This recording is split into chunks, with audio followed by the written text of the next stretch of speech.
बाक्सा जिल्ला एबसुआ 20थि बोसोरसालिया जथुमा आरो सालबारि दखरा एबसुआ 24थि 2 बोसोरारि जथुमा खुंफुंनो साखाफारा। बाक्सा जिल्ला एबसुनि 20थि बोसोरसालिया जथुमा आरो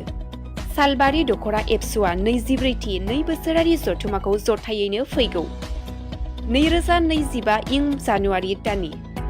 2-3-4-5 खालाराव खुंफुंनो थाखाय थामथिम खालामबाय। बे हाबाफारिनिनो गाहायै मख'जाथाव हाबाफारि लाइखुन्थिया गायसननाय हाबाफारिखौ बिटिआरनि बुंथिगिरि खाथिराम बर'आ गायसननानै होलाङो। हाबाफारिया मोजाङै जाफुंसारलांनायखौ नोजोर होनानै लाइखुन्थिया गायसननाय हाबाफारियाव फुंबिलिनि समनिफ्रायनो कमलाबारिनि आर'ज हान्जाया इसोरनि सेराव आर'ज गाबनाय हाबाफारिबो लानाय जायो।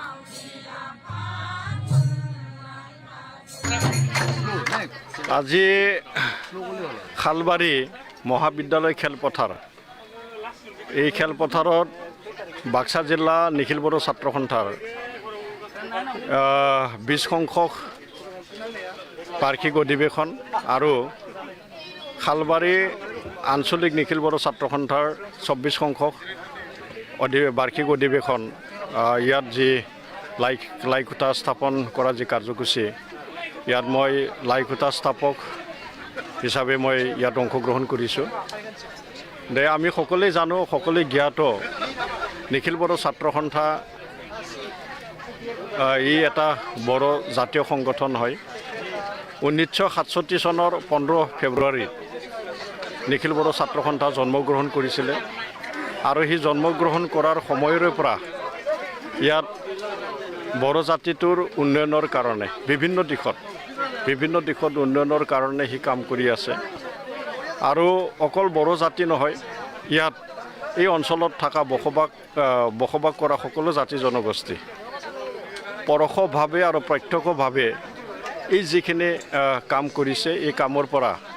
নিশ্চয় ইয়াত কিছুমানে লাভৱান হোৱাটো আমি দেখিছোঁ। 2006 চনত নিখিল বড়ো ছাত্ৰ সন্থা নিজেই শিক্ষাবৰ্ষ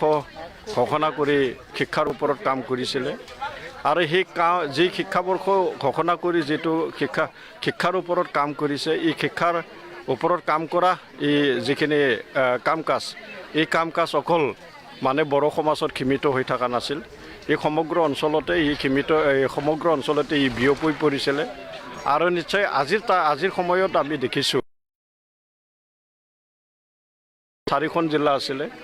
আৰু বৰ্তমান বিটিআৰ চুক্তিৰ পিছত আমি 5খন জিলা পাবলৈ সক্ষম হৈছোঁ। আৰু শেহতীয়াকৈ এই যি মেট্ৰিকৰ যি ফলাফল, যি সময়ত চিৰাং জিলা অসমত 33টা জিলাৰ একেবাৰে তলত আছিলে, কিন্তু আজিৰ সময়ত আমি দেখিছোঁ যে বৰ্তমান চিৰাং জিলা 33খন জিলাৰ অসমত 33খন জিলাৰ ভিতৰত একেবাৰে টপ মানে নাম্বাৰ 1 মানে মেট্ৰিকৰ ফলাফলত আমি 1 বছৰ নহয় 2 বছৰ আমি পাবলৈ সক্ষম হ'লোঁ। তো আজিৰ সময়ত মানে যি মানে বিটিআৰৰ চৰকাৰ তথা চৰকাৰৰ মুৰব্বী প্ৰমোদ বড়ো মহোদয় এই সময়ত নিখিল বড়ো ছাত্ৰ সন্থাৰ সভাপতি আছিলে আৰু এই সময়ৰ পৰা মানে ইয়াত যি মানে শিক্ষাৰ ওপৰত যিখিনি কাম কৰা নিশ্চয় সাংগঠনিকভাৱে ইয়াত কাম কৰিছিলে। কিন্তু আজিৰ সময়ত বৰ্তমান প্ৰমোদ বড়োৰ নেতৃত্বত বিটিআৰ চৰকাৰে যিমানখিনি মানে গুৰুত্ব সহকাৰে শিক্ষা দিশত মানে কাম কৰাৰ যি এটা পদক্ষেপ আমি নিশ্চয় পাইছোঁ। তাৰ বিনিময়ত অকল মেট্ৰিকত নহয়, হায়াৰ ছেকেণ্ডাৰীতো আমি দেখিছোঁ যে 2024 চনৰ তামুলপুৰ জিলা বিজ্ঞান শাখাত আটাইতকৈ মতলব মানে টপ নাম্বাৰ 1 জিলা হিচাপে তামুলপুৰ জিলা অসমৰ ভিতৰতে আছে। আৰু যি বাণিজ্য শাখা, এই বাণিজ্য শাখাত মানে বাক্সা জিলাই মানে নাম্বাৰ 1ত আছে। তো আমি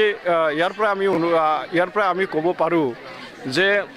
যি সময়ত নিখিল বড়ো ছাত্ৰ সন্থা শিক্ষাবৰ্ষ হিচাপে কাম কৰিছিল, শিক্ষাবৰ্ষ ঘোষণা কৰি কাম কৰিছিল,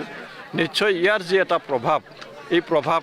আজিৰ সময়ত বিটিআৰ চৰকাৰৰ যি এটা পদক্ষেপ, এই পদক্ষেপৰ বিনিময়ত আমি মানে সমগ্ৰ এই বিটিআৰ অঞ্চলত বসবাস কৰা সমগ্ৰ জাতি জনগোষ্ঠীয়ে ইয়াৰ পৰা লাভৱান হ'ব পাৰা বুলি আমি ক'ব পাৰোঁ আৰু নিশ্চয় ইয়াৰ পৰা আমি লাভৱান হৈছোঁ। এই কাৰণে কৈছোঁ মই যে নিখিল বড়ো ছাত্ৰ সন্থা এটা জাতীয় সংগঠন হয় তথাপিও এই সংগঠনৰ যিখিনি মানে কাম কৰা এই কাম কৰাৰ যি প্ৰভাৱ এই প্ৰভাৱ অকল এটা জনগোষ্ঠীৰ ওপৰত সীমিত হৈ নাথাকি ই মানে সমগ্ৰ এই অঞ্চলত বসবাস কৰা জাতি জনগোষ্ঠীৰ জাতি জনগোষ্ঠীৰ ওপৰতো ইয়াত প্ৰভাৱটো পৰে আৰু এই নিশ্চয় আমি এই নিখিল বড়ো ছাত্ৰ সন্থা তথা এই বৰ্তমান বিটিআৰ চৰকাৰ এই যিখিনি কাম কৰাৰ এটা বিনিময়ত আমি শিক্ষা দিশত আমি বহুত আগত আমি আগুৱাই যাবলৈ সক্ষম হৈছোঁ আৰু নিশ্চয় আজিৰ সময়ত আমি দেখিছোঁ যে আমাৰ এই অঞ্চলত যি এটা শান্তি পৰিৱেশ এই শান্তি পৰিৱেশটো আমি পাবলৈ সক্ষম হৈছোঁ মই দেখিছোঁ যে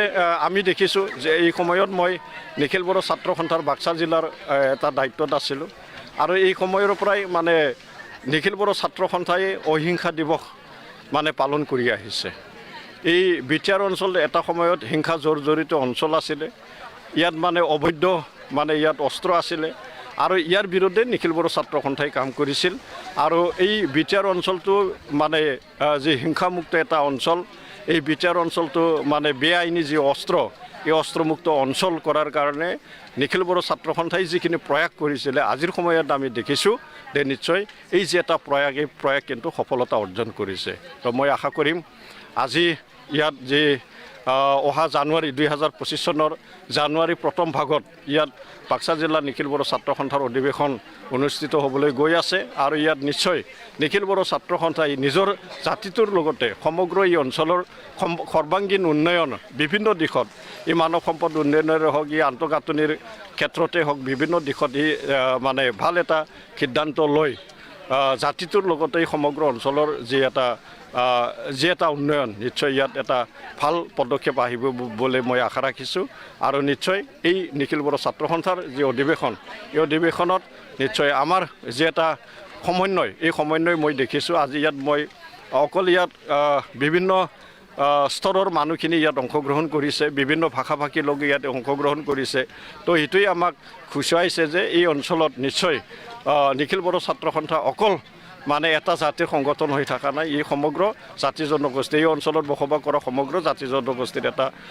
সংগঠন হিচাপে আজিৰ তাৰিখত পৰিগণিত হৈছে